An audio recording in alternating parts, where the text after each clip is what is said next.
Halo, saya Sabit Raira. Di sini saya udah bikin sebuah aplikasi Laravel dan pada aplikasi ini dia berjalan pada localhost port 8000. Saya juga udah sematkan beberapa API ya. Contoh di sini, ini akan mengakses aplikasi URL aplikasi garis miring API dan saya udah bikin sebuah routes to do dan ini akan mengkonsumsi to do controller. Semua actionnya kecuali action create dan edit ini akan bisa digunakan pada routes ini.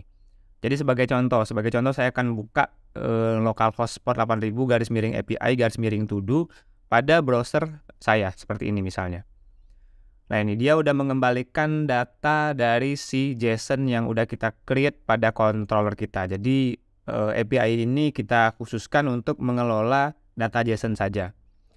Nah, kemudian kalau kita cuman menampilkan to do ini nggak susah lah ya. Tapi kalau kita udah mencoba untuk gimana caranya input data, menggunakan API untuk input data atau update data, nah ini udah mulai agak susah. Makanya di sini saya akan menggunakan aplikasi Postman. Nah, ini sebagai contoh, saya mengakses pada Postman, mengakses API garis miring to do ya. Artinya saya mengakses semua data yang ingin saya ambil, dan di sini kalian bisa lihat, ini contoh data return-nya. Dan datanya bisa kita tampilkan dalam bentuk JSON yang lebih cantik gitu kan, biar kita mudah ibaratnya melihatnya. Kemudian kita punya juga action get, sama-sama get menggunakan get, tapi di sini untuk melihat detail data, di mana di sini saya melemparkan parameter enkripsi ID-nya ya, jadi ID yang sudah terenkripsi. Jadi dia akan seperti ini. Kemudian saya juga punya sebuah endpoint untuk menyimpan data baru. Kita gunakan post dan garis miringnya ini API garis miring to do. Dan di sini kita bisa letakkan daftar parameter yang ingin kita lemparkan biar dia bisa menyimpan si data baru. Jadi kan nanti kita nggak tahu nih di dalam to do ini ada variabel apa aja. Ada variabel title atau description, nah ini kita nggak tahu. Nah, ketika kalian bekerja sama dengan programmer lain, misalnya kalian mengerjakan back-end ya dengan Laravel, dan teman kalian misalnya ngerjain aplikasi front-end dengan misalnya aplikasi React.js atau Vue.js seperti itulah. Atau dia juga bikin aplikasi mobile dengan Android. Nah, mereka biasanya akan mengkonsumsi API ini dan mereka nggak tahu nih, bagaimana sih bentuk endpoint yang kalian buat, siapa sih yang tahu bahwa di sini kita harus melemparkan enkripsi ID-nya gitu. Siapa sih yang tahu di sini kita harus melemparkan misalnya variabel title dengan value-nya dan sebagainya macam. Gitu ya. Nah, biasanya kita sebagai developer back-end juga berkewajiban untuk bikin dokumentasi jadinya. Dokumentasi biar nanti teman-teman yang ada di front-end atau mobile itu tahu endpoint apa sih yang tersedia dan apa saja aturan-aturan yang disediakan pada endpoint ini. Nah, untuk itu kalian harus bikin dokumentasi API kalian. Dan salah satu aplikasi yang bisa kalian gunakan, tools yang bisa kalian gunakan untuk menampilkan dokumentasi API, kalian bisa pakai Swagger seperti ini. Ini ya, ini Swagger. Jadi di sini kalian bisa membuat sebuah API secara otomatis. Dan sekarang saya akan contohin gimana sih cara menerapkan ini pada Laravel. Oke. Jadi yang pertama, kita akan buka aplikasi Laravel kita. Jadi saya stop dulu ini servernya. Yang pertama kita akan install yang namanya si Swagger dengan menggunakan perintah composer required Darka Online garis miring L5 Swagger. Ini merupakan Swagger yang memang bisa digunakan untuk Laravel. Sorry, Darka Online ini ya. Seperti ini. Nah, ini udah berhasil ya kita untuk menginstal Swagger-nya. Sekarang kita akan mempublish si Swagger ini. Jadi kita akan php artisan vendor publish. Ini ya, dan yang akan kita publish adalah yang nomor 7 nih ya, Swagger nomor 7. Jadi kita ketik angka 7 di sini. Terus enter.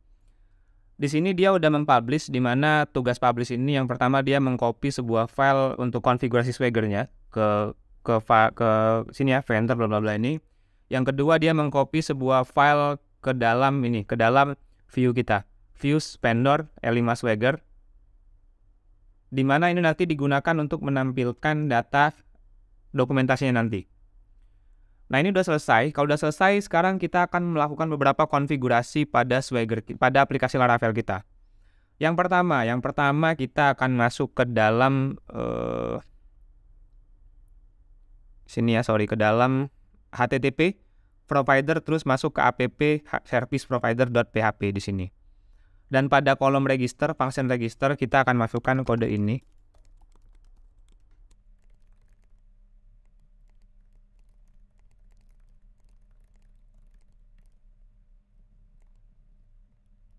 Seperti ini ya, ini pada register. Kemudian ada beberapa kode yang perlu kita tambahkan pada aplikasi kita. Tapi kode ini kita akan copy paste saja.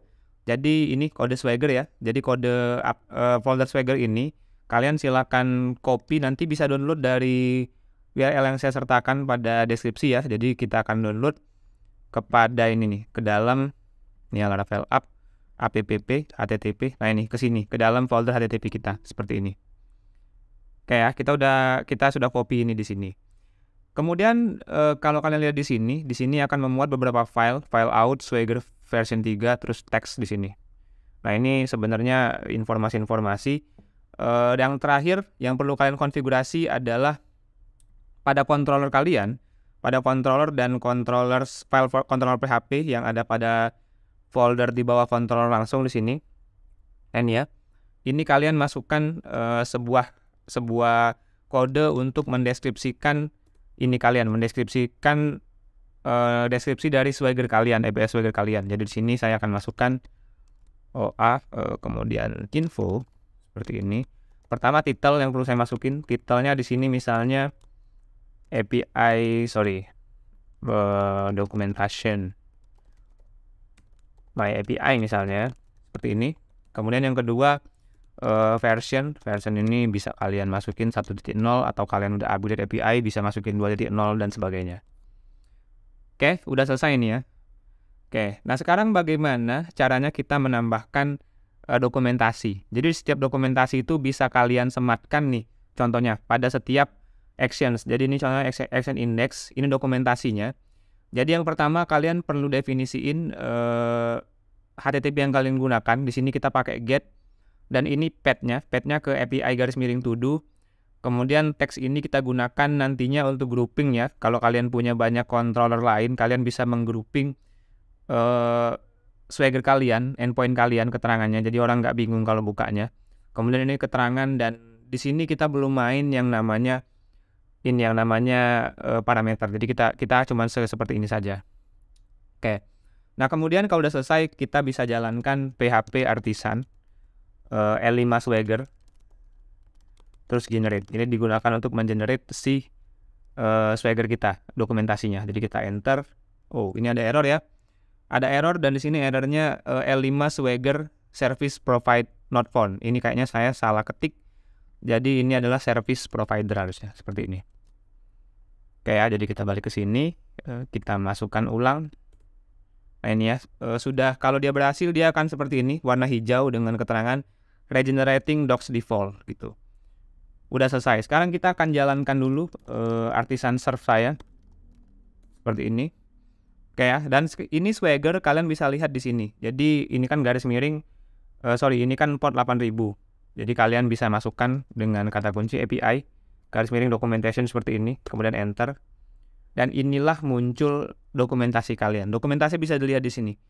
To do, di bawah to do. Nah, ini kita punya sebuah HTTP GET dengan API garis miring to do. Kemudian di sini nih, ini nggak ada parameter sama sekali, jadi ini benar-benar kosongan gitu. Jadi orang-orang nanti bisa melihat API kalian di sini. Oke ya. Nah, sebagai contoh saya akan tambahkan beberapa dokumentasi lagi. Karena ini kodenya panjang, saya akan copy aja dari sini ya. Copy yang pertama itu kita punya API untuk store. Nah, store ini mulai agak banyak ini ya, banyak perintah-perintah. Jadi saya akan masukkan di sini store. Oke. Pertama saya akan rubah dulu di sini to do ya. Kemudian jangan lupa ini groupingnya juga to do. Ini kita kasih keterangan aja summary-nya, misalnya ini gunanya untuk store to do, dan ini kalian bisa kasih operation ID-nya. Ini biar kebetulan si kita tidak pakai. Nah, di sini ya, di sini kalian bisa lihat ini digunakan untuk mendefinisikan data apa sih yang bisa kalian masukkan ke dalam si store ini. Dan kalau kalian lihat di sini, kita akan memasukkan data title, yang required ini title, yang kedua juga ada description. Tapi yang wajib disertakan oleh si user ini adalah variable title. Kalau description ini nggak wajib, tapi bisa juga kita masukkan. Jadi di sini kita akan masukkan bahwa yang required itu adalah title saja seperti ini. Ini kita hapus. Ini ya. Kemudian di sini kita akan masukkan dua buah variabel ya. Yang pertama tadi ada title dengan tipe string. Yang kedua di sini ada description. Seperti ini ya. Responnya boleh kalian masukin. Kita akan coba lagi generate ini ya, Swagger generate seperti ini. Kita jalankan lagi si aplikasinya. Kita akan refresh. Oh, ini TD. TD ya salah. Jadi kalau dia salah ketulis di sini nih. Saya salah tulis ini teksnya to do TD, jadi dia terpisah nantinya. Terpisah apanya kategorinya nih. Kategorinya misah nih, dia sendiri-sendiri. Jadi ini saya perbaiki jadi to do dan saya coba generate ulang. Nih ya, kita akan refresh. Kalau kita refresh, nih dia gabung nih to do. Jadi sama to do. Dan kita lihat di sini untuk post to do ya. Di sini kita ada keterangan kalau yang nih ya, kalau dia punya parameter seperti ini, title dan juga description seperti ini. Oke, jadi ini tata caranya. Kemudian kalian bisa tambahkan juga untuk update, untuk delete, untuk show data detail dan sebagainya. Oke, berikut adalah tutorial untuk menambahin dokumentasi pada API kalian. Semoga membantu. Terima kasih.